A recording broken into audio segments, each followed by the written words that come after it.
Bismillahirrahmanirrahim. A famous saying of the Holy Prophet Salawatullah alayh is Mammata walam yarif imam zamanahi mata mitatan jahiliya. Whoever dies without knowing the Imam of his age dies a death of disbelief and polytheism. The term Jahiliya does not refer to ignorance. In Arabic, the term Jahiliya signifies disbelief and polytheism. This era preceding the advent of the Holy Prophet Salawatullah alayh is known as Jahiliya, a period which is marked by disbelief and polytheism. This hadith emphasizes the crucial importance of recognizing the Imam of one's own time. Today, we convene for the session to attain knowledge of the Imam Salawatullah alayh of our time. The word we'll strive to understand today is one we recite frequently, Ya Hujjatullah ala khalqihi, O divine proof of Allah upon His creation. What does word Hujjat mean? In the dictionary, three meanings for Hujjat are listed. The first meaning is proof or argument. The second meaning is deed, and the third meaning is protest. Among thousands of sacred names of the most awaited Imam Ajalallahu Ta'ala Farajahu Sharif, which are present before us now, one blessed name is Dalil ala Zat Allah, that is, argument or proof for the being of Allah Almighty. Today, we delve into the meaning of the word Hujjat. To grasp this concept clearly and simply, we will present two illustrative examples that will facilitate your understanding. Just imagine you are standing somewhere and you see smoke rising in the distance.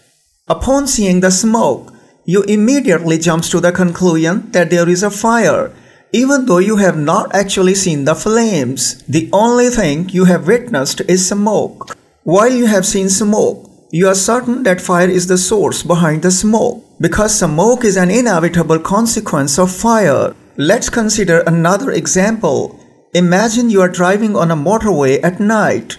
The road is empty, you are in a hurry, and you are driving a brand new car. You are exceeding the speed limit, pushing your vehicle to 150 kilometers per hour, knowing that the maximum speed limit on the motorway is 120 kilometers per hour.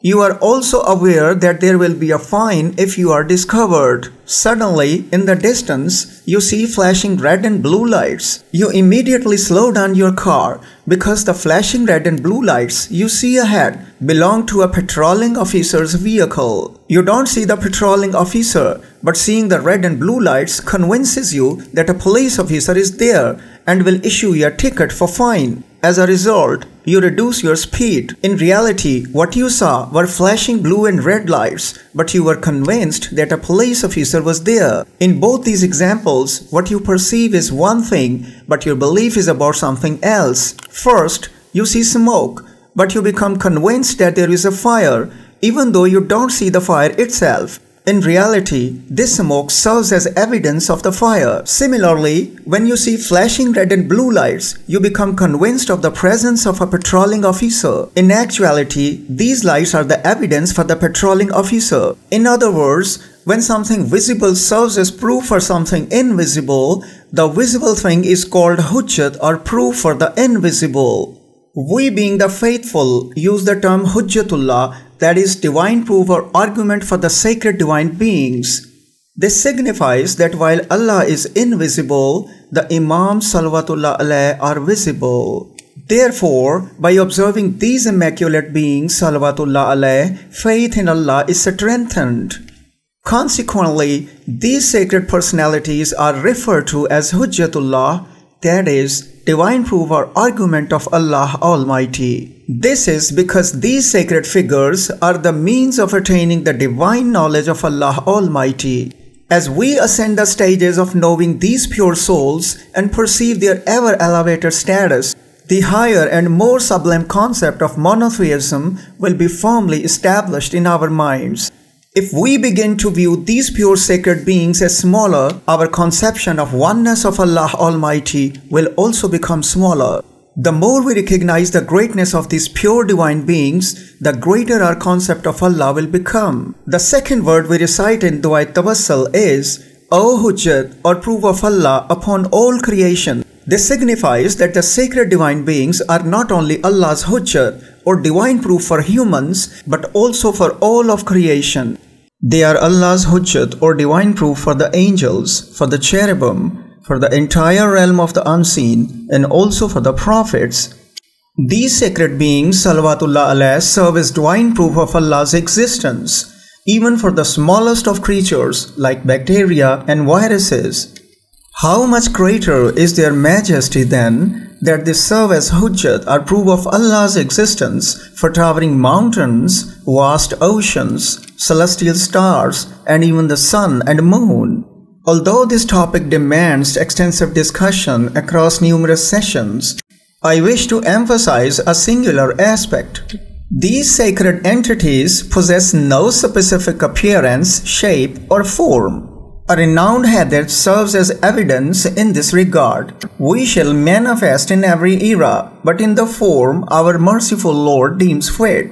We manifest ourselves in this form in every age. This divine light has no specific form or shape. A renowned scholar, Allama Agha Al-Haj Sheikh Ali Akbar Mahmandi Al-Mashhadi, recounts several related incidents in his famous book called Al-Bakri Al-Hasan Fi Ahwal Mawla Sahib Al-Zaman Ajalallahu Ta'ala Farajahu Sharif. While I cannot recount all of those incidents, I'll share a few with you. Jabir ibn Abdullah al-Ansari narrates that he was once present in the blessed court of the Holy Prophet Salawatullah alayh with a group of people. At that time, a renowned hadith was under discussion in which the Messenger of Allah Salawatullah alayh has said, O Ali, the soul of souls, the heart of hearts. Here the Holy Prophet Salawatullah alayh emphasizes that Mawla Amir-e-Kainat Salawatullah alayh is the embodiment of divine spirit, the heart of the universe and the essence of all existence. We were engaged in this discussion when suddenly Shah-e-Najaf Salawatullah alayh arrived there. The companions stood in reverence. The Holy Prophet Salawatullah alayh also rose from his place and stepped forward, embracing his brother with an outpouring of love. As soon as they embraced, the companions saw that the sacred body of the Amir of the universe Salawatullah alayh absorbed in the pure body of the Prophet Salawatullah alayh. It was a complete absorption, leaving not even a single trace behind. The Prophet stood alone in that place, a smile playing on his lips. The sight struck the companions with awe. Their eyes widened in fear. They were a reflection of astonishment and wonder. None of the companions could speak for a long while. Finally, the stillness broke, and their heartbeats returned to a steady rhythm. The gasp of near death transformed into the breaths of life.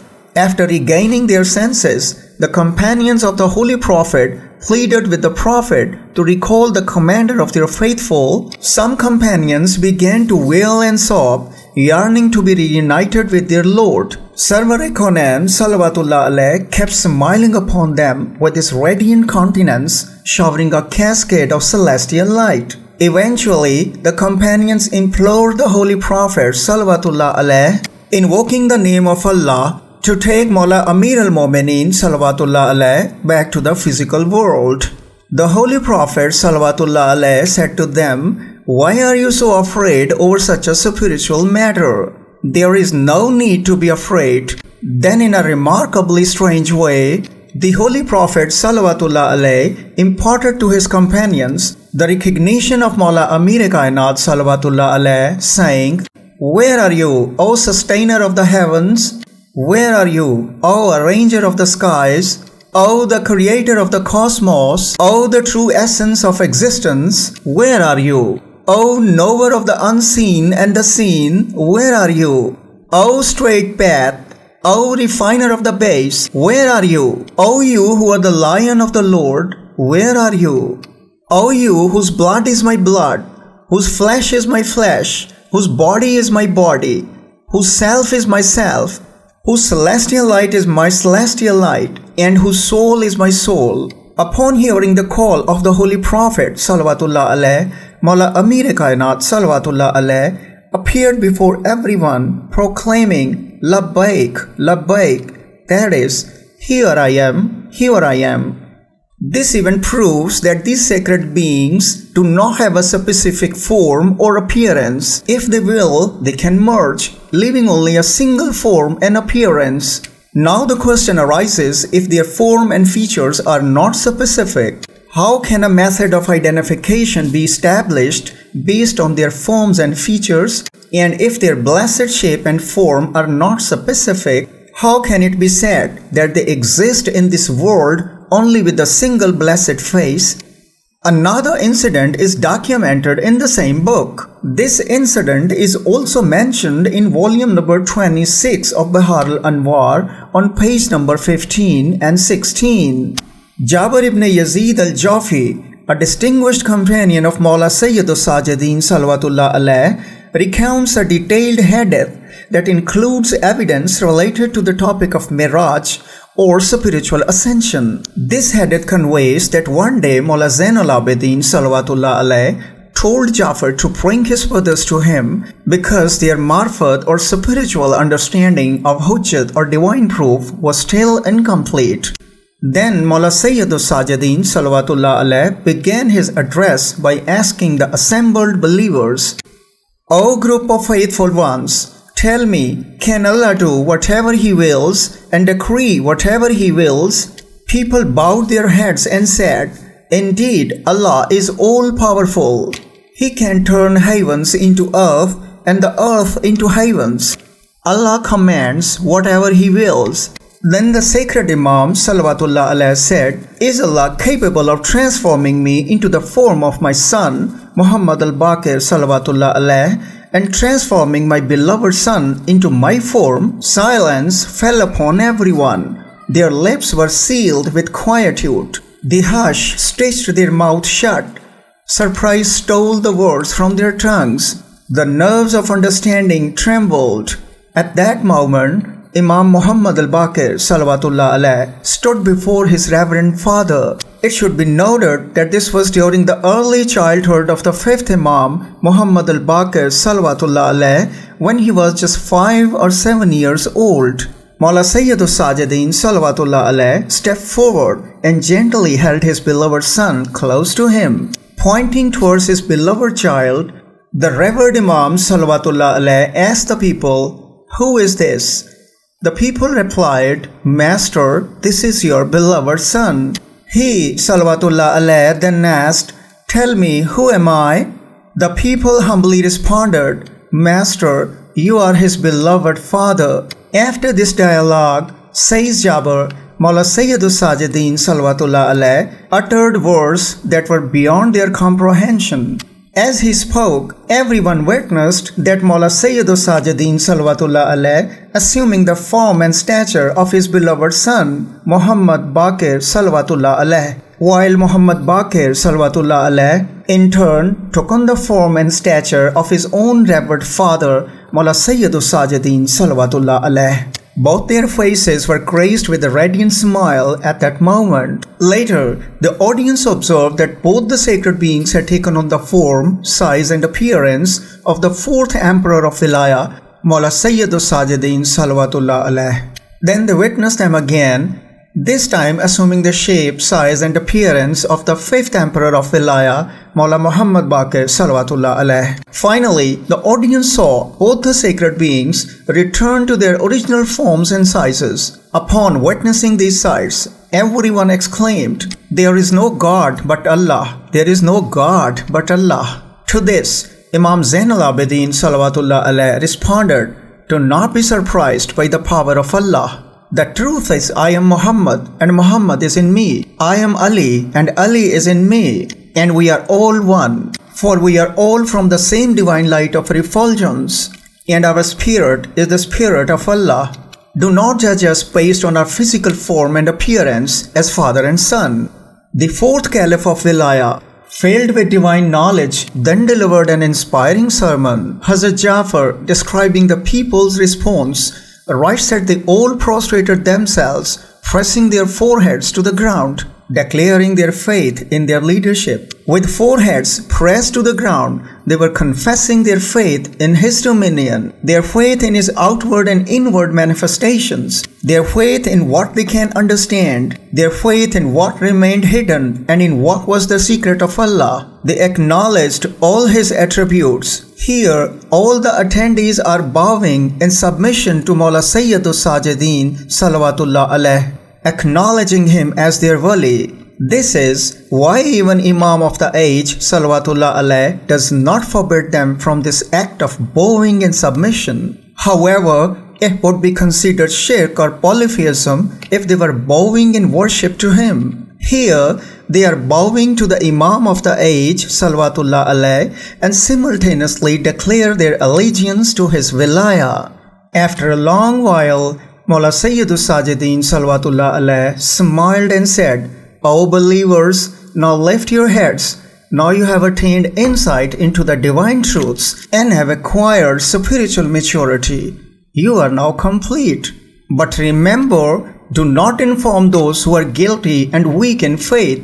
It seems that the believer who bows in prostration, gazing towards the lofty peaks of Gnosis and acknowledging his humility, is the perfect and rewarded one." The term mukassir means a miser or one who denies to acknowledge the virtues and excellence of the infallibles or Masumin Salawatullah alayh. Mukassir is one who intentionally denies the virtues of the sacred divine beings Salawatullah alayh, while a mustazikh is someone whose denial of the truth is based on his own ignorance. He rejects the virtues of the infallible Salawatullah alayh out of ignorance. Mustazikh in fact implies a person who loves the sacred being Salawatullah alayh but lacks a mature understanding. A mustazikh is not blameworthy because his doubt is due to sincerity of intention. But if the denial is based on ill intention, it is called takassur. Takassur refers to a deliberate and stubborn rejection of the truth, driven by malice and other ulterior motives. Mukassir rebels against the divine guidance of the infallible Salawatullah alayh and deserves censure. The same decree is found in the writings of the sacred Imam Salawatullah alayh. In the second volume of Sahifa al-Abrar, Imam Sadiq Ali Muhammad Salawatullah alayh instructs his companions saying, "O Mufaddal, the Nasabis are your enemies and Mukassirs are our enemies. Because Mukassir acknowledge our divinity but still deny our virtues. They call us human like themselves and say, how is it possible for them to possess these perfections?" He mentioned that we should not reveal assertive knowledge to unworthy individuals. Another hadith states that Mawla Amir Kainat Salawatullah alayh said to his companions, "Whoever reveals our secrets to anyone unqualified will be complicit in our murder. Therefore, esteemed friends, I leave it to your judgment. Can we confine this divine light by associating it with the form and appearance of a specific part or particular entity? If the very shape and form are not specific, then how can recognition be possible based on mere shape and form?" Let me share another story to further clarify this point. There was a companion named Askar who used to serve Mawla Taqi Salawatullah alayh. One day, a thought crossed his mind. We elevate our Imam Salawatullah alayh in such high regard, but is this truly the case? Perhaps the reality is quite opposite. As soon as this thought entered his mind, a voice came from the divine presence, "Askar, Askar." Askar, while running, arrived at the service of the sacred Imam's presence and saw that Mawla Taqi Jawad Salawatullah alayh was adorned on the throne, his face radiant. He noticed that his master's complexion was green and upon closer inspection realized that the entire wall was bathed in a green hue. Askar recounts, "I was struck with awe. Suddenly, my master's sacred body began to expand until it filled the entire room. The sacred body enveloped the space and then Instantaneously, the radiant color turned black, as if the entire universe was shrouded in darkness. The walls concealed themselves in a cloak of shadows. Then suddenly, the color of his sacred face turned white. Like the blinding sunlight reflecting off snow-capped mountains, the entire environment was bathed in dazzling light.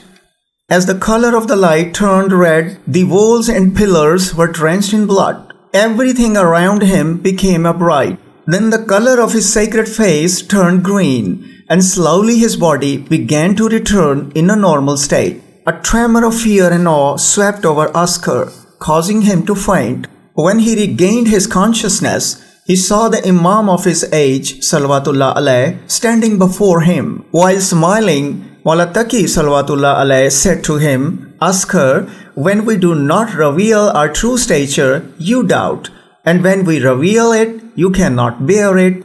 You have seen but a glimpse, and you have already fallen unconscious.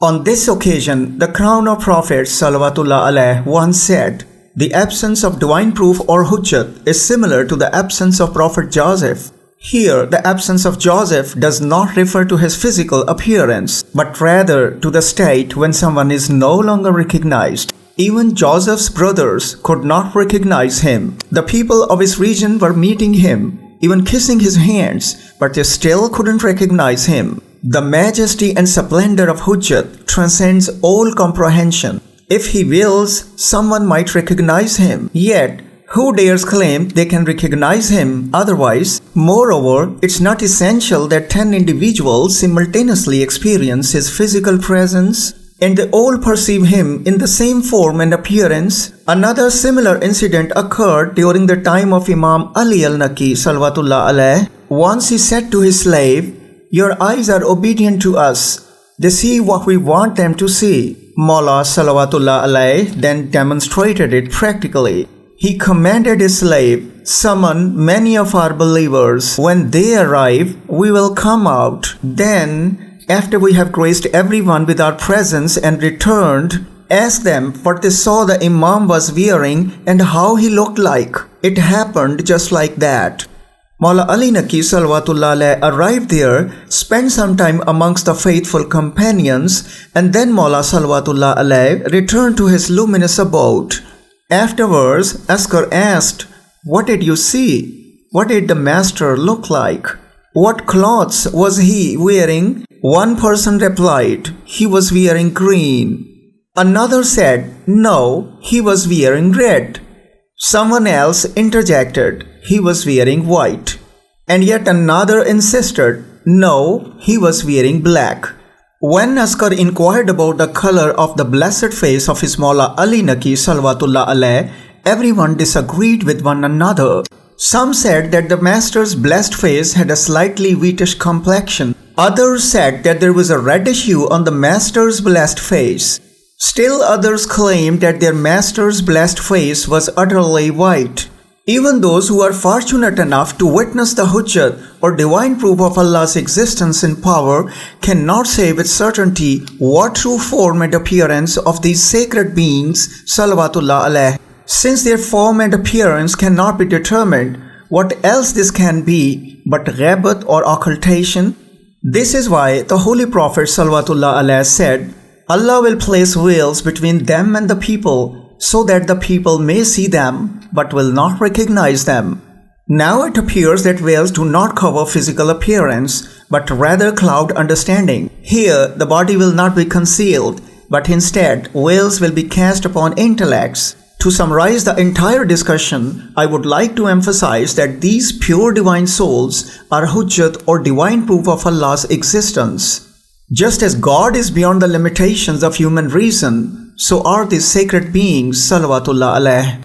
Being the hujjat or divine proof of Allah's existence, these sacred entities Salawatullah alayh are far superior to the collective intellect and comprehension of all creatures. They appear like us, but they are not like us in any way. Rather, they are hujjat or divine proof of Allah's existence and power. They are like God, and this should be the foundation of our faith. May our Lord bestow His grace upon us and remove the veil from our eyes so that we may have the privilege of beholding the pure divine proof or hujjat of our time and fulfill our duty to offer him nusra. Amen, O Lord of the worlds. Ajjalallahu ta'ala farajahu sharif.